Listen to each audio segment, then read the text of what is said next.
friends! Welcome to another video. Update muli tayo magkano ating palitan. Real to peso para sa mga kababayan natin na nagtatanong at nagme-message talaga sa akin kung magkano ating update exchange rate. Siyempre mga friends, true STC pa rin po ito. Magkakaiba po ang palitan ng bawat bako pero konti lang naman ang difference.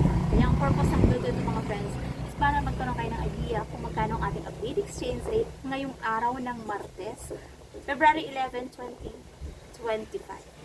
Update natin, 1 real equivalent ng 15.40 pesos. Pataas pa rin mga friends ang ating palitan para sa mga kababayan natin na nais magpadala at nais malaman kung magkano ang ating update exchange rate.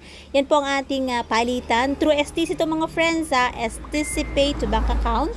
Kaya medyo mataas pa rin po ang palitan. Syempre pag nagpapadala ng pera sa Pilipinas, may binabayaran na transfer fee at meron din po yung VAT. Ang laki ko pa rin paalala para sa bawat isa sa atin ang matutong mag-ipon, magtipid at matutong mag-invest. Batid natin mga friends na hindi habang buhay ay malakas ang ating katawan. Hindi habang panahon kaya nating magtrabaho. So habang may panahon pa, meron kayong magandang trabaho at meron kayong kinikita, matutong mag-ipon para sa iyong sarili at para sa iyong kinabukasan. Masarap mamuhay sa Pilipinas mga friends, syempre dahil kasama natin ang ating mga pamilya.